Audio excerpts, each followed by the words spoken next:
जय विष्णु, जय सिया राम। मित्रों, आप सभी का स्वागत है। द्वारों और गोत्रों के बारे में आपने जो सवाल पूछे थे, आज हमारे मुख्य अतिथि केसी वैष्णव साहब उन सवालों का जवाब देंगे। इस प्रोग्राम से पहले काफ़ी हमारे भाई बंधुओं ने कई सवाल पूछे थे, तो उन सवालों को कुछ हम आपके समक्ष रखेंगे। आप उसका जवाब दे सकते हैं। जी, मैं कोशिश करूंगा। जैसे पहला सवाल था श्याम जी हरिद्वार से, हाँ, जिन्होंने पहले पूछा कि हाँ, संप्रदाय में कितने गोत्र हैं। हाँ, और क्योंकि कुछ ज्यादा कहते हैं, कुछ कम कहते हैं। हाँ, और मेरे ख्याल से आपने इसका जवाब पहले अभी पुष्टिकरण हाँ, इसका पूरा फिर भी किया। बोल देते हैं। जो श्याम जी ने सवाल पूछा है, हाँ वो मेरी लिस्टों में आ चुका है सब जगह। जी। फिर मैं आपको इतना सा बता दूं कि इसमें वैष्णव संप्रदाय में, वैष्णव धर्म में 4 संप्रदाय हैं: रामानंद, निम्बार्क, विष्णु स्वामी और मध्व गौड़ीय। ये 4 संप्रदाय हैं और उनके सब मिलकर 52 द्वार पीठ हैं। तो इसमें जो है कम ज़्यादा होने का कोई सवाल नहीं है। ये बात ज़रूर है कि लोगों ने बहुत सी अपनी इच्छा से अपने अपने मठ और ये मंदिर खोल दिए, अपने को द्वारा मतलब शुरू कर दिया। तो इसका जो है समन्वय करके और 52 द्वार के अंदर समन्वय किया हुआ है, उसमें छपवा है और पुस्तकों में समझ में करीब छपा जाए, तो वहाँ से आप देख लीजिए। परंतु अपने 4 संप्रदाय 52 द्वारा ही हैं। आगे बढ़िए। धन्यवाद। सुनील वैष्णव जी जोधपुर से पूछ रहे हैं, हाँ, हमारे वास्तविक जगत गुरु रामानंद आचार्य कौन इसका है? जवाब मैं आपको दे चुका हूँ। उसका जवाब यही है कि वास्तविक हमारे मतलब वर्तमान संप्रदायाचार्य रामानंद संप्रदाय के वो जगत गुरु श्री 108 श्री रामानंदाचार्य राम नरेशाचार्य जी महाराज काशी हैं। धर्मराज दिवाकर जी अच्छा, शाहपुरा से अच्छा, पूछते हैं, हाँ, वैष्णव को वैष्णव ब्राह्मण क्या कहा जा सकता है? ये कहा जा सकता नहीं, पूरे सिद्धांत से ये ब्राह्मण ही हैं। और वैष्णव ब्राह्मण एक नया शब्द गढ़ा गया था, डिस्कवर किया गया था, वो शास्त्री जी ने किया था, शिवाजी शास्त्री ने। और सब पुराणों में वैष्णव ब्राह्मण नाम हैं। अब सवाल उठता है कि जब हमारे यहाँ वैरागी वगैरह नाम चल ही रहे थे, तो वैष्णव ब्राह्मण लगाने की क्या जरूरत है? इससे लोग बोलते हैं फूट पड़ रही है। परंतु सारे समाज को हिंदुस्तान में इकट्ठा करने के लिए हमको ये शब्द को उनका पुनरुद्धार करना पड़ा। कारण क्या है कि हम एक जगह रहते हुए अलग अलग गोत्रों से जाने वाले, एक रहते हुए एक ही संप्रदाय के एक ही गोत्र के होते हुए भी नहीं पहचान सकते थे। एक स्वामी लगाता था और एक कोई मतलब राम मंदिर लगा रहा है। जैसे मैं अगर गुजरात में आया, उस वक्त क्या राम मंदिर लगा रहे हैं, मैं वैष्णव लगाता था, तो लोगों को मालूम नहीं था कि ये हमारे समाज का है। ये तो मैंने खुद आगे होकर के यहाँ से पते लिए। जब अहमदाबाद पोरबंदर गया था तो उन्होंने जो है मैंने पते लिए उनसे और उनसे जाए संपर्क किया, भाई मैं जो वैष्णव तो हूँ परंतु रामानंदी ही हूँ आपके हिसाब से। तो इस सब जानने के लिए 2 चीज़ों के लिए उन्होंने मतलब इसका पुनरुद्धार किया इस शब्द का। एक तो क्या नाम सबको एक ही क्षत्रिय लाने के लिए, और एक वैष्णव ब्राह्मणी शब्द ऐसा है जैसे एक क्षत्रिय आ सकते हैं। राजस्थान में जो है बैरागी और स्वामी, साधु और संत, पता नहीं क्या क्या मतलब कहते हैं। पंजाब में बाबा हैं, काठियावाड़ में चले जाओ तो वहाँ बैरागी बाबा हैं, मध्य प्रदेश में चले जाओ तो ये वापस वही स्थिति आ गई है। इसका मुझे दुख है। हमको एक ही नाम अपनाना चाहिए और एक वैष्णव ब्राह्मण ही एक ऐसा शब्द है जो कि हमसे को इकट्ठा कर सकता है। जी। पंडित रामचंद्र शर्मा जी पूछ रहे हैं, हाँ जी, मेरा गोत्र शेमा पांगल्या है। हाँ, मैं रमावत हूँ। हाँ, या मैं कौन हूँ? हाँ, श्री रामचंद्र जी से मेरा निवेदन है कि आप खुद मानते हो कि रामावती हैं, रामानंद मतलब रामा संप्रदाय, और आप खुद मानते हैं कि मैं क्षेम पांगल्या नाम का गोत्रधारी हूँ। और तो फिर आपको कैसे पूछ रहे हैं? मतलब ये नम्रता आनी चाहिए इसमें कि भाई फिर तो जब आप खुद ही बोल रहे हैं मैं तो ये हूँ, तो फिर आपको पूछने में क्या बात। परंतु सवाल ये है कि आग पहुँचना इसलिए सही है कि क्षेम पांगलिया को आप गोत्र मानते हैं एक, जबकि ऐसा कोई गोत्र नहीं है। क्षेम पांगलिया हमारे यहाँ एक गुरु जरूर हो चुके हैं, जी परंतु उन्होंने कोई गोत्र चलाया नहीं, और चलाया भी होगा तो हमारे 52 संप्रदाय में जो है 52 द्वारों के अंदर वो मान्य नहीं है। तो खैर जो वो ऐसा नहीं है आपका वही, और आपका गोत्र पूर्ण पांगलिया अथवा परमानंदाचार्य जी, उनका नाम है परमानंद जी, उनका पूर्ण पांगलिया जो है उपनाम है। जी जी आप समझ रहे हैं ना? हाँ पूर्ण पांगलिया जो है परमानंद दास जी का वो उपनाम है, तो उपनाम से इन्होंने अलग द्वारा बना दिया। अच्छा इसलिए उनको हम लेते नहीं। आप अपना गोत्र जो है पूर्ण पांगलिया मानिए, परमानंदाचार्य मानिए। परमानंदाचार्य जी का जो नाम है आजकल, जिसको हम स्थानीय भाषा में बोलते हैं, वो पूर्ण वैराठी है, पूर्ण वैराठी है। और इनके असली नाम जो आचार्य का वो श्रीमान परमानंद दास जी है। इनके गुरु का नाम क्षेमदास जी है, जी पूर्ण वैराठा जी का। ओ तो उनका अलग नहीं है, परंतु उनके शिष्य का द्वारा है हमारे यहाँ। तो आप जो है अगर आप चाहें तो पूर्ण वैराठ अपना गोत्र बता सकते हैं, और अपना आचार्य का नाम श्री परमानंद दास जी है। आपका गुरु द्वारा जो है वो ग्वालियर के अंदर है, गंगा दास जी की बगीची। रमावत 32 है या 36, इस विषय में प्रकाश डालें। ये इसमें पूरा मैं बहुत डिटेल में बता चुका हूँ, जी इसकी कोई ज़रूरत नहीं है। ठीक है। और मैं ये मानता हूँ, और अधिकांश देकर 90% लोग मानते हैं कि रामानंद मतलब रामानंदी जो हैं वो 36 द्वार पीठ हैं। उनके नाम मैं इस लिस्ट में बना चुका हूँ, और 32 गोत्र बताने वालों के साथ उसको भी छाप चुका हूँ। और में क्या कमी जाती है, कमी जाता है, उस समय मैं बता सकता हूँ, इसलिए आगे बढ़िए अब आप। ठीक है। एक सवाल है, गांसवात लिखा जा सकता है या गैस जी लिखें? नहीं, ये ऐसा है, इस सवाल के अंदर कि गणेश जी का सही नाम गणेश जी है। गणेश जी। गणेश, अच्छा गणेश जी है। इसका बिगाड़ करके जो है गणेश जी कर दिया है, बिल्कुल गलत है। परंतु इनको जो हम 52 द्वारा के अंदर सम्मिलित नहीं हो सकते ये, और इसलिए इनको गोत्र मानना गलत है। दूसरी बात क्या है कि गैसावत इसको लिखा जा सकता है या नहीं लिखा जा सकता। तो गैसावत कोई शब्द नहीं है। अच्छा। परंतु आपने गैसावत शब्द बनाया, और इसलिए बनाया है कि गैस जी प्लस आवत।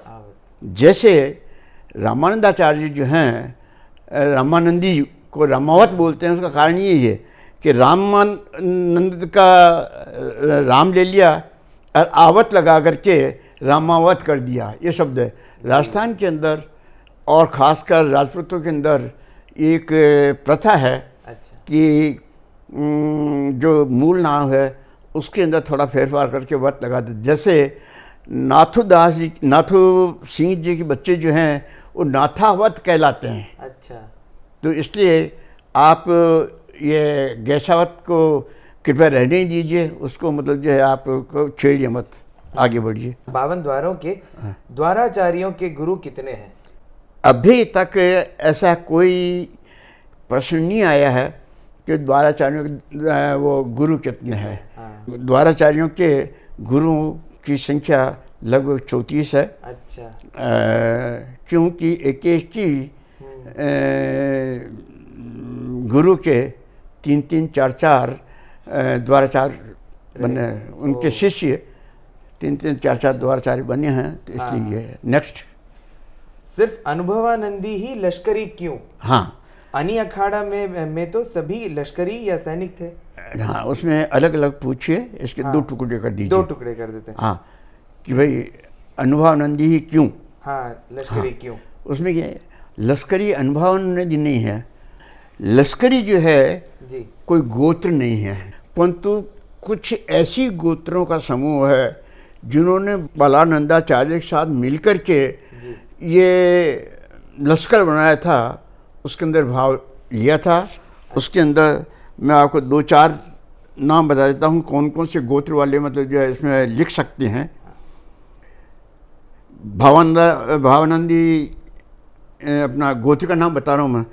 भावानंदी, सुसरानंदी, अच्छा, जंगी जी, अनुभवानंदी, आशाराम जी, दुंदुराम जी, केवल जी कुबा, नरिहरानंदी और श्री हनुमदाचार्य जी। ये 7 व्यक्ति जो थे, इनके संप्रदाय, इन लोगों ने उसमें भाग लिया था।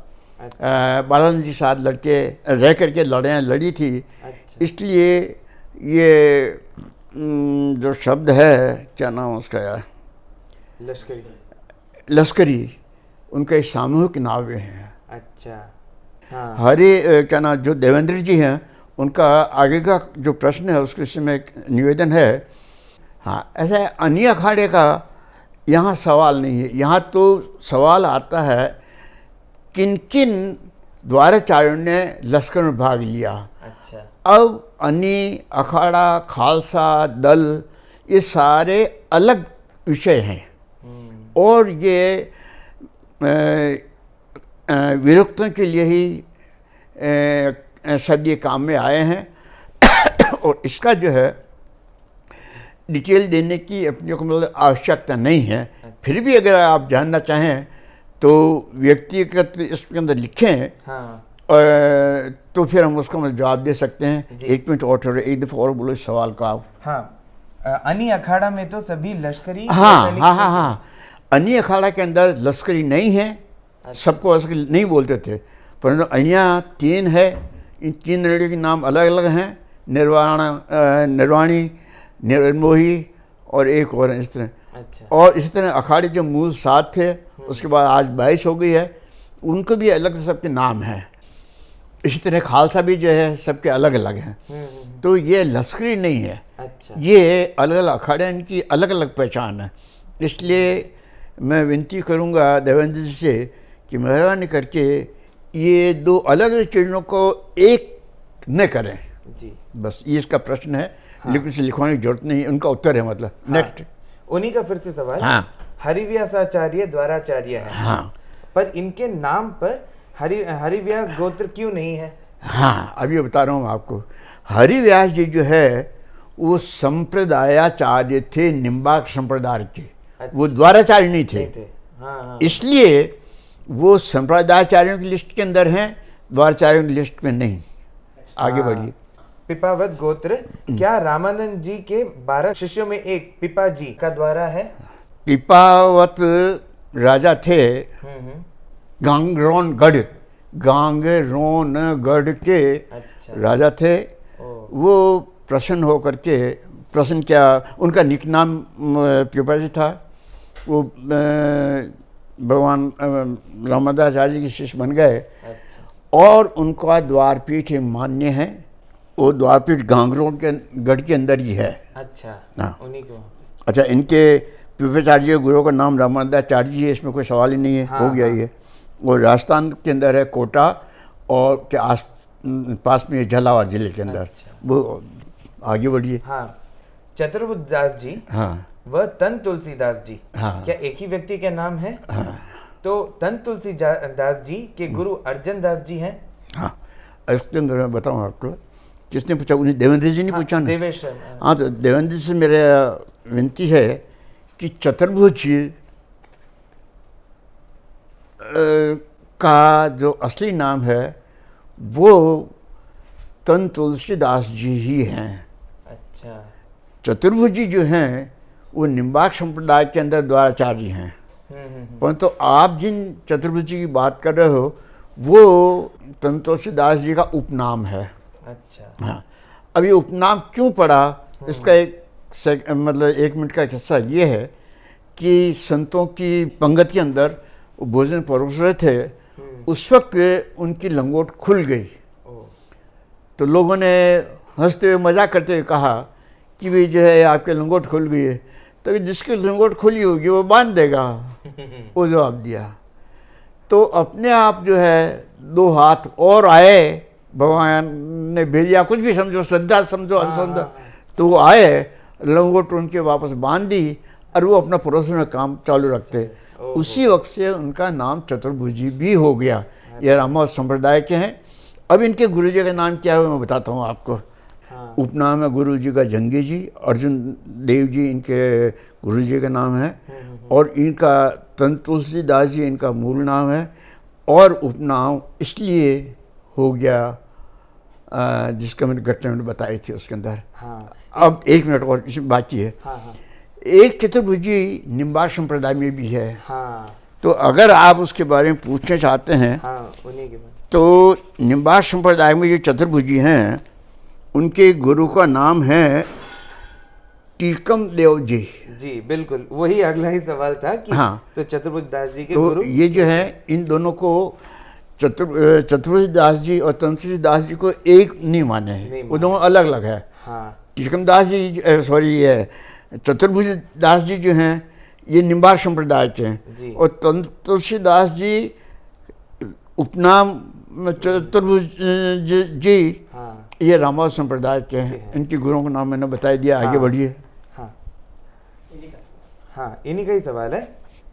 इन्हीं का सवाल हस्तिमल वैष्णव जी चेन्नई से पूछ रहे हैं जी, राकावत संप्रदाय का हमारे चतुर संप्रदाय से क्या संबंध है? राकावत और रामावत संप्रदाय में अंतर क्या है? हस्तिमल जी, आपने 2 सवाल पूछे हैं। सबसे पहला सवाल ये है कि राकावत का रामानंदियों से, रामा संप्रदाय या चतुर संप्रदाय वालों से क्या संबंध है। उसके अंदर मैं स्पष्ट करना चाहूँगा कि केवल हमारा धर्म का संबंध है। वो धर्म का संबंध कैसे कि हम भी भगवान विष्णु के अवतार राम जी को मानते हैं, और वो भी भगवान विष्णु के ही मानने वाले हैं। तो ये हमारा धर्म है, तो इसलिए वो धर्म बनाते हैं। जहाँ तक चतुर संप्रदाय का सवाल है, 4 संप्रदाय 52 द्वार का, उनके साथ हमारा कोई भी संबंध नहीं है। क्यों कि न तो वो 4 संप्रदायों में आते हैं और न 52 द्वारों में आते हैं, इसलिए उनके पास कोई संबंध नहीं है। हमारा केवल संबंध है तो धार्मिक संबंध है। जैसे इस्कॉन और स्वामीनारायण, ये इसके हमारे साथ इतने साथ है कि वो भी वैष्णव और हम भी वैष्णव हैं, बस। इससे और हमारा समाज से कोई लेना देना नहीं है। इसी तरह समाज राकावतों का हमारे समाज के रूप में कोई लेना देना नहीं है। धर्म के अंदर वो भी वैष्णव धर्म को मानते हैं, हम भी धर्म मानते हैं, और इसलिए उसको हम समानता नहीं कर सकते। केवल धर्म के अंदर जो वो हमारे मित्र हो सकते हैं, पर हमारे परिवार के व्यक्ति नहीं हो सकते हैं। आगे बढ़िए। इसका दूसरा सवाल कैसे मैं करना चाहता हूँ। राकावत और रामावत संप्रदाय में अंतर क्या है? राकावत संप्रदाय जो है, रामावत संप्रदाय जो है, ये तो पुराने चल रहा है। और बताया मैंने कि सीता जी इसके आध्या वो हैं और रामाचार्य जी वो हैं, और इनकी अलग परंपरा है। पर राकावत जो है एक राका भक्त हो चुके हैं। अच्छा। जिन्होंने सोना चांदी ठुकरा दिया था। राकावत उनका नाम था, और उनकी पत्नी का नाम बांका था। राका बांका दोनों थे, और दोनों इतने ही एक ही चीज़ मिली मुझे अभी तो उनके बारे में, और कुछ ज़्यादा नहीं मिला।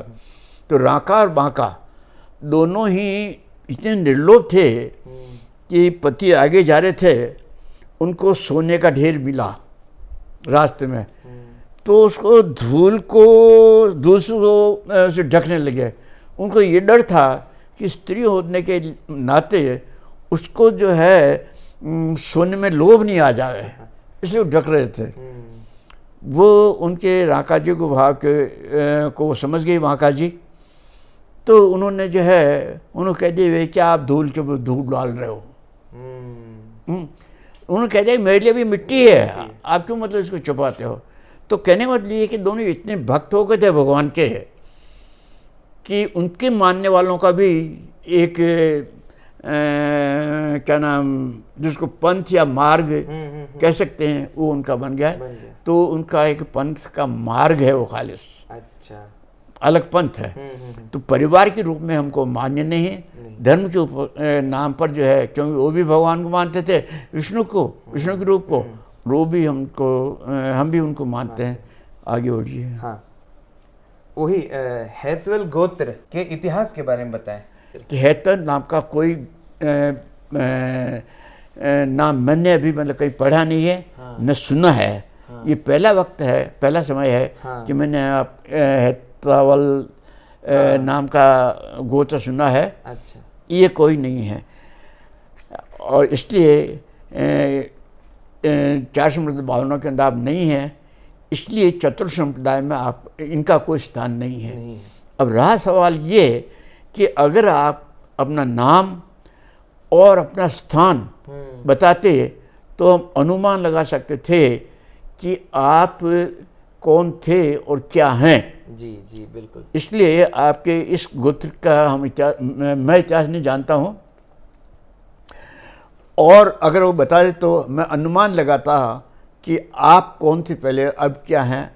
तो इस सवाल का मैं अभी जवाब सही जवाब मतलब आपको पसंद है वो जवाब नहीं दे सकता। जी आगे बढ़िए। हाँ, श्री संप्रदाय हाँ, लक्ष्मी जी से शुरू हुआ या सीता जी से? हाँ, अब चलिए, ऐसा है कि आप मानेंगे कि श्री संप्रदाय, इसको मानना पड़ेगा कि श्री संप्रदाय जो है ये रामानुजाचार्य जी ने चलाया था।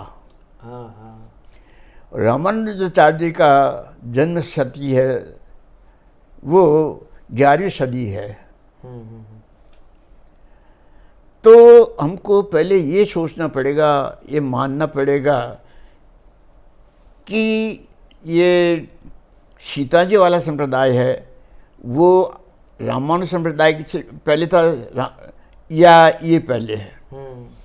अगर हम इस रूप से तुलना करते हैं तो जिस संप्रदाय को, इन दोनों को अलग, रामानुज संप्रदायों को अलग अलग समझने के लिए जो श्रीकार्थ सीता जी, श्रीकार्थ लक्ष्मी जी लिया है, उनका जो अलग अलग में जो डिवाइड किए हैं, उनके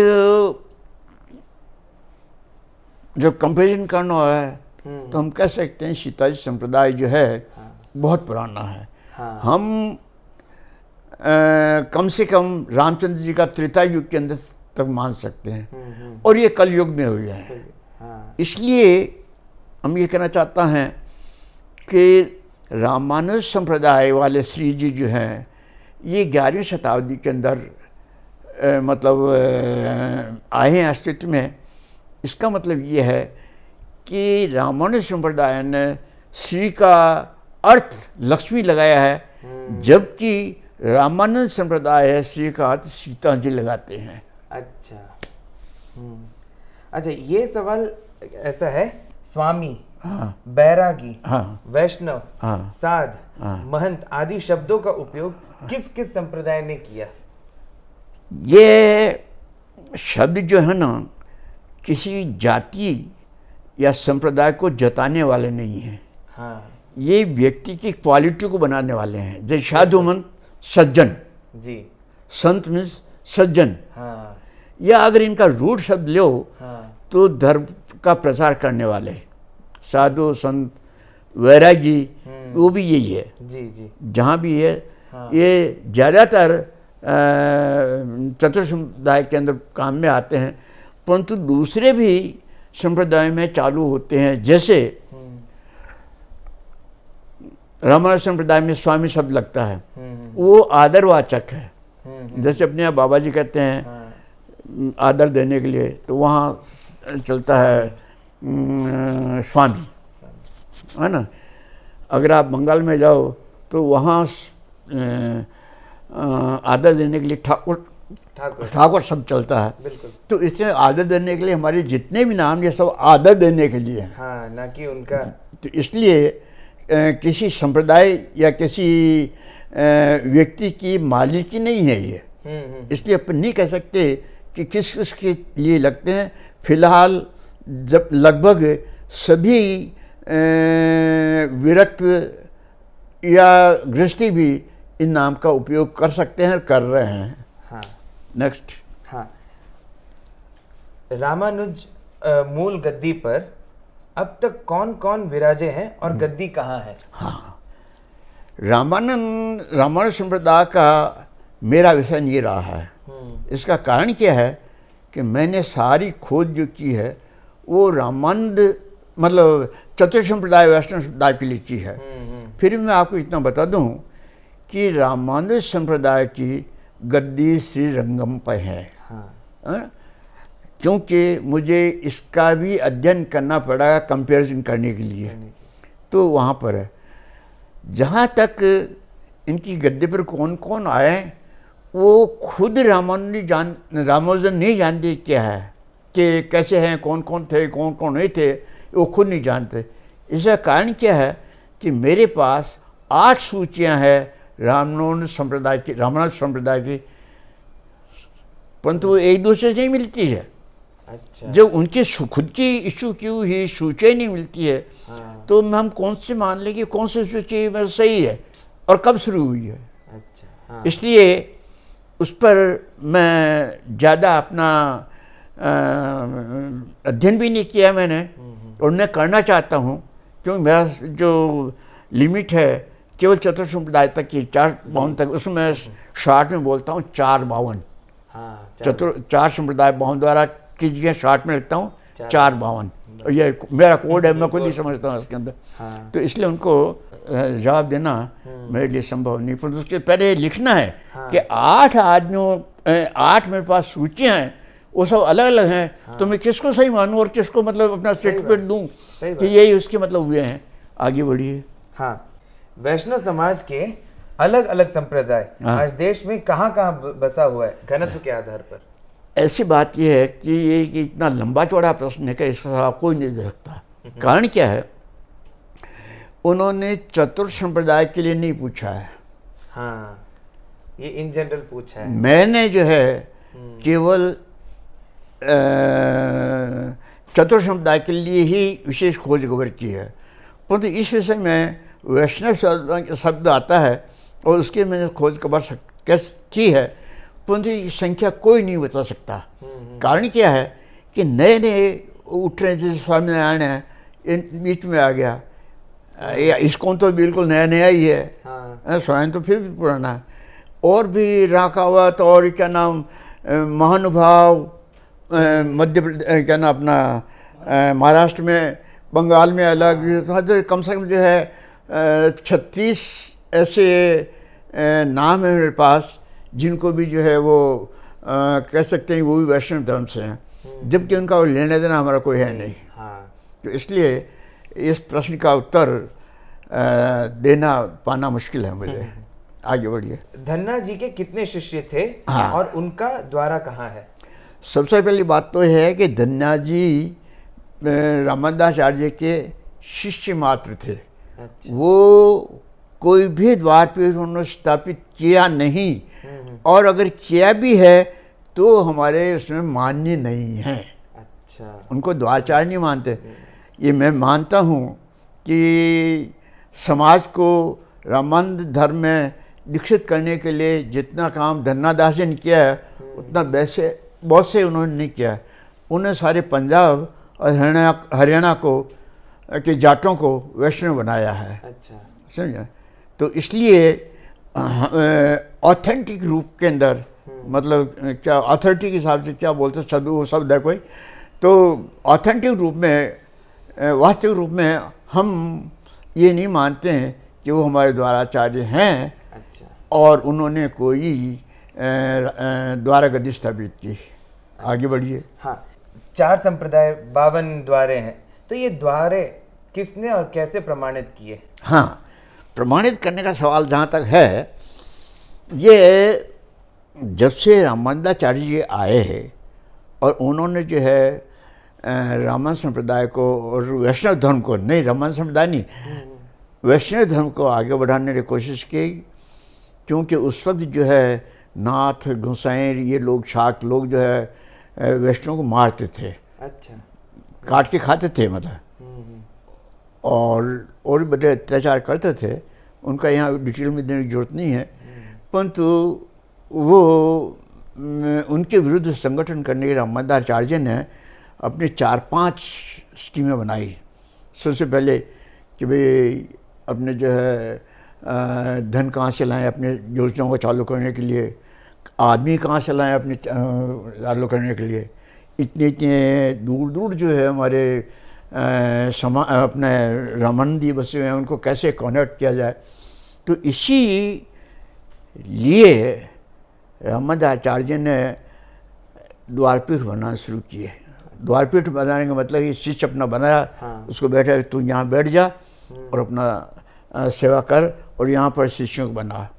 इस तरह मतलब काम चलता रहा और हमारे यहाँ वो बनते रहे। अब एक दफ़ा और पूछे इसको सवाल को। हाँ, ये जो द्वारे हैं, हाँ, ये कौन, किसने और कैसे प्रमाणित? हाँ, तो ये द्वारा को स्थापित करने की चीज़ में बता ही दिया है कि रामानंदाचार्य के जो शिष्य बने थे उन्होंने मतलब जो है द्वार स्थापित किए, और इन द्वाराचार्यों के शिष्य बने, उन्होंने भी द्वारपीठें मतलब जो है शुरू की। तो ये इसका ओरिजिनल है।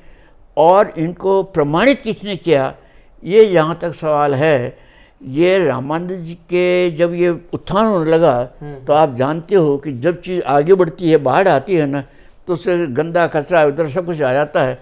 तो इसी तरह बहुत से हमारे यहाँ द्वारपीठ बन गए। जिसने भी देखा आदमी ने कि जोड़ी डंडा लिया और बैठ गए हमारा द्वारा ये है, तुम इसके आ जाओ, वो करो, तो ये सब चीज़ें होता है। तो इससे तो होता रहा। तो बालानंदाचार्य ने 17 से विक्रम संवत 1729 अथवा 1792 अथवा 1792, इसमें विवाद है। अच्छा। इसलिए मैं दोनों बोल रहा हूँ। अथवा दोनों में इनका रीग्रुपिंग किया। ओके। बावन द्वारों का 4 संप्रदाय तो थे ही, परंतु बावन द्वारों को रीग्रुपिंग किया, और वही एक ऑथेंटिक चीज़ है। परंतु वो मूल जो है कहीं उपलब्ध नहीं हुई है अब। वो या तो ये हुआ है कि संप्रदाय रहस्य के नाम से कहीं मर घर खप गई, गल गई, हो गई, कई बहुत सी जगह बाढ़ में आए तो वहाँ चली गई, वो मूल उपलब्ध नहीं हुई है। इसलिए इनका जो भी था जबानी मतलब एक दूसरे को दे देते, तो इसलिए चलती आई है। और उसके बाद जब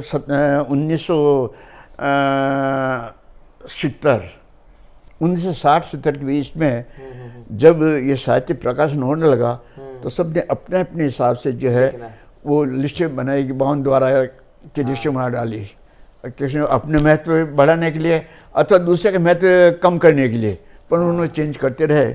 इस वजह में चलता रहा। तो मैंने जो है ना उनका वो बनाया, रीग्रुपिंग करके लिस्ट बनाई। ये हर लिस्ट देख लिया आपने, लिस्ट बनाई और वो चली दिया। इसको कंफर्म किया है रामेश्वरानंद जी और उनके गुरु शिष्यों ने। इन्होंने जो पुस्तकें बनाई थी रामानंद संप्रदाय का, उन्होंने बहुत ज़्यादा लिखा है। जिन रामेश्वरानंद जी बात करता हूँ, उन्होंने लगभग हमारे समाज की 200 करीब किताबें लिखी है, पुस्तकें लिखी है। तो उन्होंने इसको रामानंद संप्रदाय के लिए इन्होंने कहा। निम्बार संप्रदाय के लिए जो है ये किशनगढ़ के पास राजस्थान में है, किशनगढ़ के पास जो है क्या नाम उनका निम्बार संप्रदाय का गद्दी स्थान इस्लामाबाद। अच्छा। इस्लामाबाद जो है वहाँ के जो अपने निम्बार संप्रदाय के महंत थे उन्होंने मतलब अपने बनाई है। अच्छा, ये विष्णु स्वामी संप्रदाय के हैं, उन्होंने अपनी पुस्तकों में हमने उनका नंबर दिया है। तो उस हिसाब से सारा बहुमत के साथ से मैंने किया था कैलकुलेशन, वो सारे मतलब उस हिसाब मतलब उनके ऑथोरिटी पर किए हैं। तो और उसमें क्या है, 1-2 का फ़र्क आया, ज़्यादा फ़र्क नहीं आया है। तो इसको अगर कह सकते हैं तो रामेश्वरानंदाचार्य जी ने इनको मतलब समन किया है। और रामेश्वरानंदाचार्य जी ने जो है ना क्या बोलते हैं उसे, उन्होंने पता नहीं कहाँ से ढूंढ करके संस्कृत के अंदर भी जो है वो पूरा श्लोक मतलब अपनी पुस्तिका में मतलब प्रकट किए थे कि हमारे बावन द्वारे ये हैं और संप्रदाय ये हैं, तो मैं उनको अथॉरिटी मानता हूँ। उनको अथॉराइज्ड है, मतलब वो मानते हैं, हाँ। आगे बढ़िए। केकड़ी से परमेश्वर टिलावत, हाँ, उनका सवाल है। मेरा मित्र है। हाँ अच्छा, हाँ क्या निरंजनी और हृदय नंदी हाँ। एक ही गोत्र है या अलग? सबसे पहली बात तो यह है, न तो हृदयानंद जी नाम का कोई गोत्र हमारे यहाँ है 52 द्वारों में सम्मिलित, ऐसा कोई व्यक्ति नहीं, इसलिए तो आप ये कंपेरिजन करना गलत भूल जाइए। निरंजनी भी हमारे पास नहीं है, परंतु राम निरंजनी है, और राम निरंजनी के अंदर हृदयानंद जी कोई नहीं है। इनका शॉर्ट का पूरा नंबर आ गया इसमें। ठीक है। निरंजनी, अभी आप जैसे बता रहे थे निरंजनी संप्रदाय के बारे में, निरंजनी अपने संप्रदाय में आता है या नहीं? ये इसमें मुझे थोड़ा इतिहास में जाना पड़ेगा। निरंजनी है कौन सा, चल बातें बताऊँ। हुआ क्या था कि सांखला गोत्रीय हरि सिंह जी जो डीडवान के आसपास रहते थे, राजा के राजकुमार थे, पर उनको लूटना पाटना बहुत पसंद था। अच्छा। तो लूट पाट करते रहते थे, शिकार खेलते थे, जिस तरह करते हैं ना बगड़ैल, तो ये बिगड़े हुए राजकुमार थे। अच्छा। तो वो इसी तरह रहते थे, मारना कूटना पीटना डाका डालना लूटना, इसमें रहते थे, मस्त रहते थे।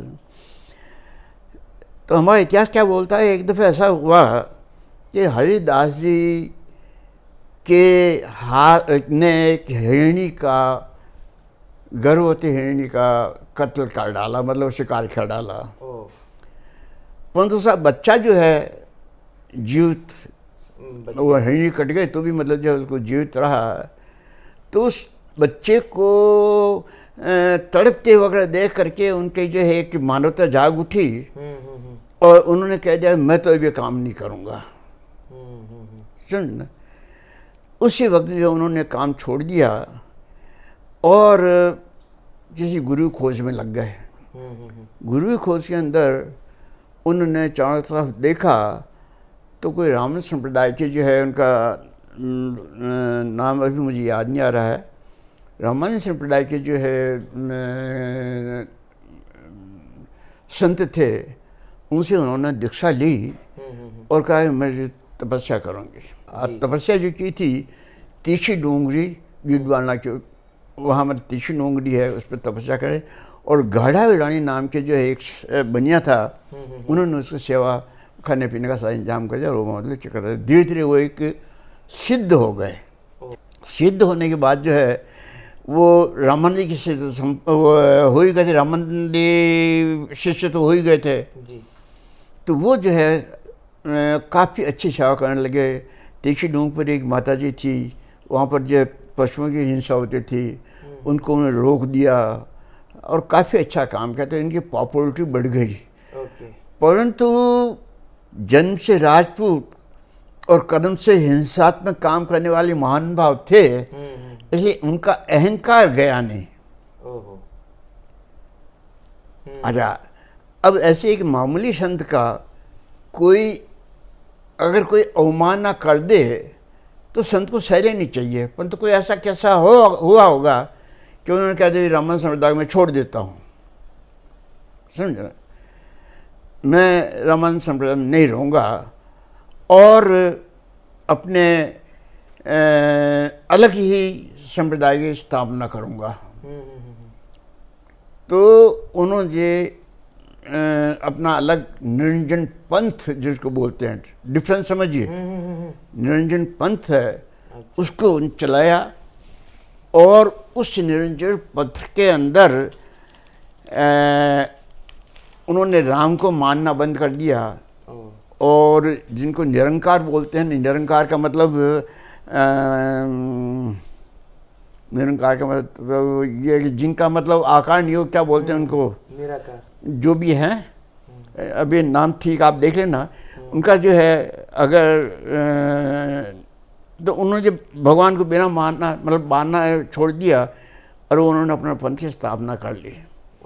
तो उस वक्त में जब उन्होंने अलग पंथ बनाया, उसके पहले जो उनके शिष्य बने थे, उन्होंने अपने कहा कि तुम मेरे साथ आओ, तो उन्होंने कहा देवे नहीं, हम तो राम साकार, निराकार नहीं, साकार मतलब राम को मानने वाले हैं, इसलिए हम तो आपके साथ नहीं आएंगे। हाँ। तो वो तो राम निरंजनी कहलाए, कौन से, और ये यहाँ आए ना, वो उनसे अलग हो गए, वो निरंजनी कहलाए, निरंजनी पंथ वो कहलाए। अब उसमें क्या हुआ कि जो राम संप्रदाय में रह गए, और उनमें और जो निरंजनी पंथ के बाद जो शिष्य बने थे, उन्हें डिफरेंस करने के लिए राम शब्द का उपयोग किया गया। तो जब तक रामायण संप्रदाय में थे, उससे जो शिष्य बने 12, उनको 12 थांबे बोलते हैं। अच्छा। तो वो उन्होंने जो 12 थांबे थे वो उन्होंने बना लिया, उसके बाद वो हो गए ख़त्म। मतलब ये रामायण संप्रदाय में जो 12 थांबे बने हैं, उसके बाद उनका देवसान हो गया। उसके आगे बाद को सवाल, आगे द्वार पीठ या थांबा बनाने का सवाल पैदा नहीं था। तो ये 12 थांबे जो है उनके निरंजनियों के हैं, और वो सारा एक बिल्कुल लिमिट छोटा समाज होने के कारण वो रामायण संप्रदाय में बन गया कि हम तो जो है रामायण संप्रदाय के अंदर रहेंगे और हमको अलग नहीं जाना है। जिन्हें अलग जाना है उनको निरंजनी पंथ वाले चले जाओ, वो निरंजनी अलग हैं, वो और ये निरंजनी, इसमें दोनों का भेद ये खालिस। जी, बहुत बहुत तहे दिल से बहुत शुक्रिया। आज के दिन आपने इतना समय, कीमती समय निकाल कर वैष्णव चैनल में आकर हम सबको एक मार्गदर्शन दिखाया।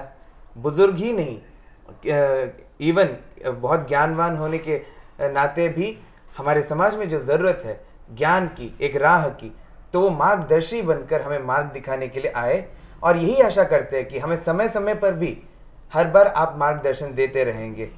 आपके किए त्याग, तपस्या, ये सारे समाज के उत्थान के लिए हर कदम बहुत उपयोगी रहे। बहुत बहुत तहे दिल से धन्यवाद। धन्यवाद। मैं इसके लिए जो है चैनल को बहुत बहुत धन्यवाद दूंगा कि मुझे आप लोगों से मिलने का मौका दिया है।